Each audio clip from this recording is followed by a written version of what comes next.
Study IQ IAS, अब तैयारी हुई अफोर्डेबल। हेलो दोस्तों, नमस्कार। स्वागत है आप सभी का स्टडी आईक्यू में। मैं हूं आपका दोस्त एजुकेटर दीपांशु सिंह। तो आज एक ब्रेकिंग न्यूज़ कह लो, आप बिग न्यूज़ बोलो, बट एक तरीके का सवाल उठाया गया है भारत पे कि भारत एक अंडर अचीवर देश है। स्पेशली एशिया में उसकी जो पावरफुल रैंकिंग में अगर आप देखेंगे, चौथे नंबर पे बताया गया है, जो अपने आप में भी एक हैरान करने वाली बात है। और ये निकाला है ऑस्ट्रेलिया के एक लोई इंस्टीट्यूट ने।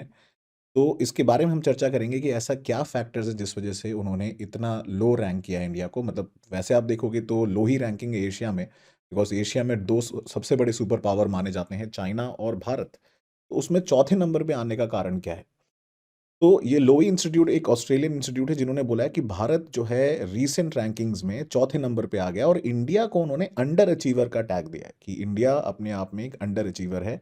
और बहुत सारे इंडिकेटर्स पे अगर आप देखेंगे वो खरा नहीं उतरता है। इनफैक्ट पिछले कुछ सालों की रिपोर्ट की अगर हम बात माने तो उसके हिसाब से रैंकिंग में गिरने का कारण भी ये है कि बहुत सारे इंडिकेटर्स में इंडिया ने अच्छा परफॉर्म नहीं किया है। उसके साथ साथ कुछ इंडिकेटर्स में हमने अच्छा भी परफॉर्म किया है। तो India is the fourth most powerful country in Asia, but इसका इन्फ्लुएंस अगर आप देखेंगे थोड़ा कम है as as per the available resources. In fact interestingly America is more powerful than China and Japan in Asia. तो अमेरिका आगे निकल गया है चाइना से in terms of influence and power in in the Asian region. तो India को उन्होंने categorise किया है कि इंडिया एक मिडिल पावर है एशिया में और फोर्थ मोस्ट पावरफुल कंट्री है। बट इसका ओवरऑल स्कोर अगर आप देखेंगे 2018 से डिक्लाइन कर गया है। 2012 में लगभग 1.4 पॉइंट्स का डिक्लाइन था एस, और उसके अलावा आप देखेंगे 1.4 पॉइंट्स का 2021 के कंपैरिजन में था। और 2018 से काफ़ी ज़्यादा रैंकिंग नीचे गिरी है। And over the past year India's का जो अगर आप देखेंगे जो इम्प्रूव्ड स्कोर आया है वो आया है डिप्लोमेटिक इन्फ्लुएंस में। एंड उसमें वन प्लेस बढ़ के वो फोर्थ नंबर पे आ गया है। But economic relationship defence network में नाइन्थ और एट्थ रैंकिंग पे रेस्पेक्टिवली आ गया है। अभी थोड़ा हैरान करने वाला है क्योंकि आप देखेंगे कि जिस तरीके से मोदी जी का दबदबा है, इन्फ्लुएंस है, तो इंडिया की रैंकिंग पावरफुल टर्म्स में अगर आप देखें तो बढ़नी चाहिए। बट इंटरेस्टिंग बात यह है कि डिप्लोमेटिक लेवल पे ज़रूर इंप्रूव हुआ है, और वो कहीं ना कहीं अगर आप देखेंगे वो इन्फ्लुएंस रहा है इतने सारे high profile visits and engagement of the diplomatic officers, of course led by doctor Jaishankar साहब। तो डिप्लोमेटिक इन्फ्लुएंस में हम अगर आप देखेंगे बहुत ज़्यादा इंप्रूवमेंट आया है, फोर्थ नंबर पे आ गए हैं इनफैक्ट पहले की रैंकिंग्स में। बट वहीं पे अगर आप देखेंगे बहुत सारे इंडिकेटर्स में हम अच्छा नहीं कर पाए हैं।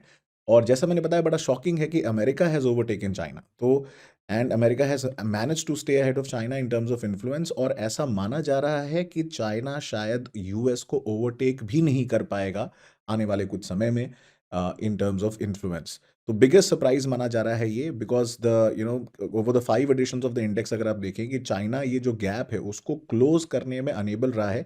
और ये जो गैप है इसको इक्वल भी नहीं कर पा रहा है अमेरिका में in terms of the comprehensive national power. और जनरली हम मानते हैं सब चाइना का सबसे ज़्यादा इन्फ्लुएंस है इस रीजन में। बट ये अब निकल के आया इस report say that US has maintained a significant edge over China as the leading superpower over the past and a half decade. And जो वॉशिंगटन के अगर आप देखें कि चाइना अगर आप देखें कंपैरिजन करते हैं तो वो नियर पीयर कॉम्पिटिटर है।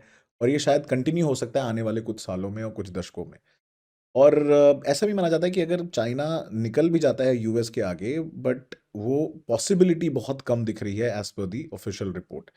तो ये जो है इसमें अगर आप देखें, जब चाइना ने सेल्फ इम्पोज्ड, जैसा आप जानते हैं कि बड़े रिस्ट्रिक्टिव मेजर्स लगाए कोविड को लेके, ज़ीरो कोविड पॉलिसी, एंड उसका काफ़ी टोल हुआ वहाँ की अगर आप देखें रैंकिंग में, वहाँ के इन्फ्लुएंस में। एंड जो कनेक्टिविटी लॉस हुआ चाइना का, यूएस ने उसको ओवरटेक कर लिया है in terms of economic capability measure. तो वैसे तो China is more military capable, but आसपास के रीजन में अगर हम एशिया की बात करें, चाइना का इन्फ्लुएंस सिग्निफिकेंटली कम हुआ as compared to US. India की बात करते हैं कि इंडिया किन किन कंट्रीज से जनरली बायलैटरल ट्रेड में इन्फ्लुएंस होता है, और साथ साथ किन कंट्रीज को इन्फ्लुएंस करता है। सो कंट्रीज दैट इन्फ्लुएंस इंडिया में ऑफकोर्स सबसे ज़्यादा हमारा लार्जेस्ट ट्रेडिंग पार्टनर है चाइना, दैट इज 15.8%। उसके बाद है यूएस, फिर European union, United Arab Emirates and Saudi Arabia. और हम किस कंट्री को सबसे ज़्यादा इन्फ्लुएंस करते हैं वो है नेपाल। बड़ा इंटरेस्टिंग है ये, क्योंकि हम जनरली ये मानते हैं कि नेपाल पे चाइना का और बाकी कंट्रीज़ का इन्फ्लुएंस होता है, बट अभी भी अगर हम इस रिपोर्ट की बात माने तो हम लोग नेपाल को 62.9% तक इन्फ्लुएंस करते हैं, Sri Lanka 13.7, Bangladesh is 9.3, Indonesia 4.6 and Myanmar is 4%। तो ये इंडिया का इन्फ्लुएंस मैप है एज पर the Lowy institute report. But जैसा मैंने पहले बताया, शॉकिंग ये है कि इंडिया को इन्होंने एक अंडर अचीवर का टैग दिया है with Russia and other countries, और चाइना और यूएस इनफैक्ट जो हैं वो आपके इस लाइन पे हैं। ओवर अचीवर्स में जापान, ऑस्ट्रेलिया, मतलब जिस कंट्री का अगर आप देखें इंडेक्स है तो उनको इन्होंने ऊपर डाल दिया है, सिंगापुर को डाल दिया है, साउथ कोरिया को ऊपर डाल दिया है, even Thailand is above India in terms of performance. तो ये थोड़ा इस इंडिकेटर पे, रिपोर्ट पे सवाल उठाता है। उसके बारे में हम लोग और डिटेल में बात करेंगे कि इंडिया में कहाँ कहाँ इंप्रूवमेंट के चांसेस हैं as per the report. But उसके पहले मैं आपको बताना चाहता हूँ, स्टडी IQ ने लॉन्च किया है कंप्लीट हिंदी बैच, जो आज चालू होने वाला है शाम 6 बजे से। इसके अलावा जो फाउंडेशन बैच है ये 20 तारीख से चालू हो रहा है सुबह 8 बजे से, तो आप एनरोल कर सकते हैं using code deep live, and along with that you get guidance and mentorship from top educators at study IQ, जिसमें आपको integrated static and current affairs preparation, success and prelims programme included रहेगा, CSAT की भी classes होंगी, और ये सब किया जाएगा विद योर एक्सपर्ट मेंटोर्स जिनको सिग्निफिकेंट एक्सपीरियंस है इस एग्जामिनेशन का। तो आप उसमें चाहें तो डिफरेंट पेमेंट ऑप्शंस भी यूज़ कर सकते हैं। You can use deep code live for the discounts. तो बात करते हैं कि इंडिया के जो स्कोर्स है एक्चुअली वहाँ पे डिप कहाँ कहाँ पे आया है। Cultural influence and diplomatic influence में हमने सिग्निफिकेंट गेन किया है, जो कि बहुत अच्छा है। बट हमारा मिलिट्री कैपेबिलिटी में कम हुआ है, फ्यूचर रिसोर्सेज में कम हुआ है, इकोनॉमिक कैपेबिलिटी में कम हुआ है, डिफेंस नेटवर्क में कम हुआ है, इकोनॉमिक रिलेशनशिप के साथ साथ रेजिलियंस में -4.9 का चेंज होना एक बहुत बड़ा कंसर्न है। तो ये कहीं न कहीं आप देख सकते हैं, थोड़ा रिपोर्ट्स कभी-कभी क्या होती है, बायस्ड भी होती हैं, बिकॉज़ कई सारे इंडिकेटर्स नहीं होते, बहुत सारे बेस्ड ऑन ओपिनियंस होती हैं जिसमें फैक्ट्स एंड डेटा यूज़ नहीं होता है। तो इंडिया के लिए उन्होंने बोला है कि पैची कंट्रीब्यूशन करता है इंडिया रीजनल बैलेंस में। डिप्लोमैटिकली तो बहुत इन्फ्लुएंशियल है, फेवरेबल डेमोग्राफिक आउटलुक है, as you know one of the youngest population है इंडिया में, बट इसका इन्फ्लुएंस जो है जनरली इमीडिएट नेबरहुड में ज़्यादा कॉन्सेंट्रेटेड है, जैसे Nepal, Bangladesh, Sri Lanka. But rest of the Asia में ये लार्ज नेगेटिव पावर गैप की तरह दिखता है।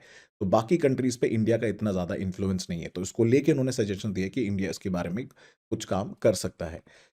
बट एक और चीज उन्होंने साथ साथ हाईलाइट की है अपार्ट फ्रॉम द नेगेटिव, कि इंडिया फ्यूचर का सुपर पावर जरूर है, क्योंकि despite it shortcomings in the future India will likely become more influential in terms of economy, military and demography. It is reflected in its high ranking in terms of future resources measure, where it ranks behind just the US and China. जैसे आप देख सकते हैं, अभी अब recently lithium की discovery हुई है, जो बहुत ज्यादा सिग्निफिकेंट है for moving toward sustainability in electric vehicles. और इन्होंने बोला कि जो डेमोग्राफिक हमारे पास डिविडेंड है अचीव करने का, जो टाइमलाइन है, उसमें इंडिया काफ़ी अच्छे से, अगर आप देखें करंट लीडरशिप के अंदर, आगे बढ़ रहा है। तो स्कोप बहुत है इंप्रूवमेंट का, और पॉसिबिलिटी है कि India will be a super power, a future super power, क्योंकि कंट्री का शेयर साइज जो है वो खुद अपने आप में बात बयां करता है कि ये डेस्टिन्ड है to be a future super power just behind US and China. अब ये आगे कैसे प्ले आउट करेगा उसको हम देखेंगे फ्यूचर रिपोर्ट्स में। बट दोस्तों, ये थी लोई रिपोर्ट्स रिलेटेड एक न्यूज़।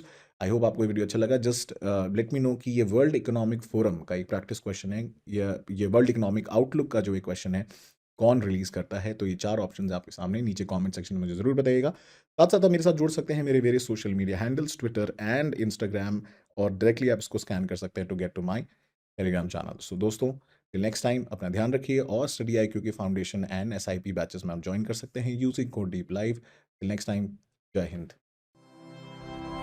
स्टडी IQ IAS, अब तैयारी हुई अफोर्डेबल।